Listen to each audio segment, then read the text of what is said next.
ಕೋಲಾರದಲ್ಲಿ ಮುನಿಯಪ್ಪ ಕಟ್ಟಿ ಹಾಕುವಂತಹ ರಣತಂತ್ರ ರೂಪಿಸಲಾಗಿದೆ. ಇದೇ ಕಾರಣಕ್ಕೆ ಬಂಡಾಯವೆದ್ದಿರುವಂತಹ ರಮೇಶ್ ಕುಮಾರ್ ಬಣ ಜಿಲ್ಲೆಯಲ್ಲಿ ಮುನಿಯಪ್ಪ ಬಣದವರ ಮೇಲುಗೈ ಸಾಧಿಸ್ತಾನೆ ಇದ್ದಾರೆ. ಇದೇ ಕಾರಣಕ್ಕೆ ಹೈಕಮಾಂಡ್ಗೆ ನೇರ ಸಂದೇಶವನ್ನ ರವಾನೆ ಮಾಡೋದಕ್ಕೆ ಮುಂದಾದ್ರು. ರಾಜೀನಾಮೆ ಪ್ರಹಸನದಿಂದ ಹೈಕಮಾಂಡ್ಗೆ ಹಾಗಾದ್ರೆ ಯಾವ ಸಂದೇಶ ಹೋಗಿದೆ?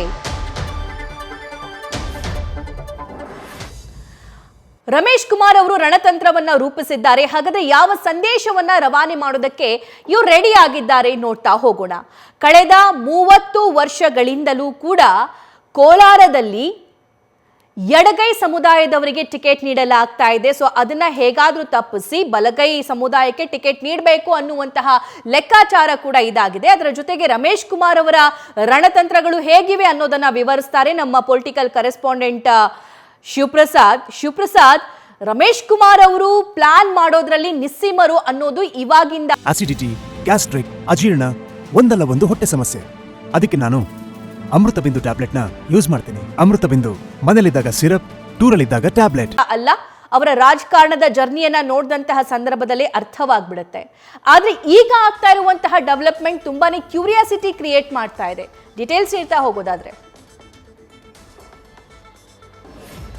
ಖಂಡಿತವಾಗಿ ಸಭಾ ಈ ಬೆಳವಣಿಗೆಗಳ ಅಂದ್ರೆ ರಾಜೀನಾಮೆ ವಿಚಾರ ಮುನ್ನೆಲೆಗೆ ಬರ್ತಕ್ಕಂಥ ಕಾರಣ ಅಂದ್ರೆ ರಮೇಶ್ ಕುಮಾರ್ ಅವರೇ ಈ ಸ್ಟ್ರಾಟಜಿಯನ್ನ ರೂಪಿಸಿದ್ದಾರೆ. ಅಂದ್ರೆ ಯಾವ್ಯಾವ ಕೋಲಾರ ಭಾಗದ ಶಾಸಕರಿದ್ದಾರೆ ಇವರು ಯಾವುದೇ ಕಾರಣಕ್ಕೂ ಕೂಡ ಜಿಲ್ಲೆಯಲ್ಲಿ ಮುನಿಯಪ್ಪ ಬಣದ ರಾಜಕೀಯ ಜಿದ್ದಾಜಿದ್ದಿ ಮೇಲಾಗಬಾರ್ದು ಎಂಬತಕ್ಕಂಥ ನಿಟ್ಟಿನಲ್ಲಿ ಈ ಸ್ಟ್ರಾಟಜಿಯನ್ನ ರೂಪಿಸಿದ್ದಾರೆ. ಪ್ರಮುಖವಾಗಿ ಜಿಲ್ಲೆಯಲ್ಲಿ ಯಾವುದೇ ನಿರ್ಧಾರಗಳನ್ನ ತೆಗೆದುಕೊಳ್ಬೇಕಾದಂತ ಸಂದರ್ಭದಲ್ಲಿ ಮುನಿಯಪ್ಪ ಅವರು ಹೇಳಿದ ಮಾತೆ ಮುನ್ನೆಲೆಗೆ ಬರ್ತಾ ಇತ್ತು. ಹಾಗಾಗಿ ರಮೇಶ್ ಕುಮಾರ್ ಸೇರಿದಂತೆ ಇತರ ಶಾಸಕರ ವಿಚಾರಗಳನ್ನ ಪರಿಗಣನೆ ಮಾಡದೇ ಇರೋದು ಕೂಡ ರಾಜೀನಾಮೆಗೆ ಪ್ರಮುಖ ಕಾರಣ ಎಂಬತಕ್ಕಂಥ ಮಾತುಗಳು ಕೂಡ ಕೇಳಿ ಬರ್ತಾ ಇದೆ. ಇನ್ನು 2 ಬಾರಿ ಕೇಂದ್ರ ಸಚಿವರಾಗಿದ್ದಂತ ಸಂದರ್ಭ ಮತ್ತೆ 7 ಬಾರಿ ಸಂಸದರಾಗಿರ್ತಕ್ಕಂಥ ವಿಚಾರವನ್ನ ಮುಂದಿಟ್ಕೊಂಡು ಹೈಕಮಾಂಡ್ ಮಟ್ಟದಲ್ಲಿ ತಮ್ಮದೇ ಆದಂತ ಬಿಗಿ ಹಿಡಿತವನ್ನ ಹೊಂದಿದ್ರು.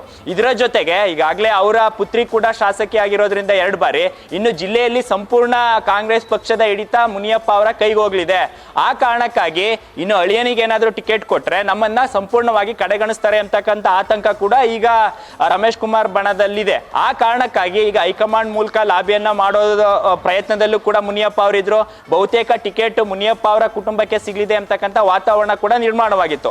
ಆ ಕಾರಣಕ್ಕಾಗಿ ಸದ್ಯ ಈಗ ಜಿಲ್ಲೆಯ ಎಲ್ಲಾ ಶಾಸಕರಲ್ಲೂ ಕೂಡ ಈ ರೀತಿಯ ಅಭಿಪ್ರಾಯ ಇಲ್ಲ. ಅಂದ್ರೆ ಮುನಿಯಪ್ಪ ಅವರ ಕುಟುಂಬಕ್ಕೆ ಟಿಕೆಟ್ ನೀಡ್ತಕ್ಕಂಥ ವಿಚಾರದಲ್ಲಿ ಎಲ್ಲರ ವಿರೋಧವಿದೆ. ಏನಾದ್ರೂ ಅವ್ರಿಗೆ ಟಿಕೆಟ್ ಅನ್ನ ನೀಡಿದ್ದೆ ಆದ್ರೆ ನಾವು ಕೆಲಸ ಮಾಡಲ್ಲ, ಜೊತೆಗೆ ನಾವು ಶಾಸಕರಾಗಿಯೂ ಕೂಡ ಮುಂದುವರಿಯೋದಿಲ್ಲ ಎಂಬತಕ್ಕಂಥ ಅಸ್ತ್ರವನ್ನ ಪ್ರಯೋಗ ಮಾಡೋದ್ರ ಮುಖಾಂತರ ಒಂದ್ ಕಡೆ ಹೈಕಮಾಂಡ್ ನಾಯಕರು ಮಧ್ಯ ಪ್ರವೇಶ ಮಾಡಬೇಕು, ಇನ್ನೊಂದ್ ಕಡೆ ಅಂದ್ರೆ ನಮ್ಮನ್ನ ಕನ್ಸಿಡರ್ ಮಾಡಬೇಕು. ಅಂದ್ರೆ ಕೋಲಾರ ಜಿಲ್ಲೆಯ ವಿಚಾರ ಬಂದಂತ ಸಂದರ್ಭದಲ್ಲಿ ಸುಪ್ರೀಂ ಆಗಿ ಮುನಿಯಪ್ಪ ಅವರು ಅಷ್ಟೇ ಇರೋದಿಲ್ಲ, ನಮ್ಮನ್ನು ಕೂಡ ಕನ್ಸಿಡರ್ ಮಾಡಬೇಕು, ಜೊತೆಗೆ ಪ್ರಮುಖವಾಗಿ ಲೋಕಸಭೆ ಚುನಾವಣೆ ಅಭ್ಯರ್ಥಿಯನ್ನ ಬದಲಾವಣೆ ಮಾಡಬೇಕು ಎಂಬತಕ್ಕಂಥ ಸಂದೇಶವನ್ನ ಈಗ ಹೈಕಮಾಂಡ್ಗೆ ರವಾನೆ ಮಾಡಲಾಗಿದೆ. ಸದ್ಯ ಈ ಅಗ್ಗಜಗ್ಗಾಟದಲ್ಲಿ ರಮೇಶ್ ಕುಮಾರ್ ಬಣ ಮೇಲ್ಗೈ ಸಾಧಿಸದಂತೆ ಇದ್ರೂ ಸಹಿತವಾಗಿ ಸದ್ಯ ಈಗ ಹೈಕಮಾಂಡ್ ರಂಗ ಪ್ರವೇಶದಿಂದ ಕೋಲಾರ ಟಿಕೆಟ್ ಅಭ್ಯರ್ಥಿಯ ವಿಚಾರವನ್ನ ಮುಂದೂಡೋದ್ರ ಮುಖಾಂತರ ಒಂದ್ ಕಡೆ ಮುನಿಯಪ್ಪ ಅವ್ರಿಗೂ ಟಕ್ಕರ್ ಕೊಟ್ಟಂಗಾಯ್ತು, ಇನ್ನೊಂದ್ ಕಡೆ ಹೈಕಮಾಂಡ್ ತಮ್ಮ ಗಮನವನ್ನ ಹೈಕಮಾಂಡ್ ಕೂಡ ಗಮನ ಸೆಳೆದಂತೆ ಈಗ ರಮೇಶ್ ಕುಮಾರ್ ಬಣ ಮಾಡದಂತಾಯ್ತು.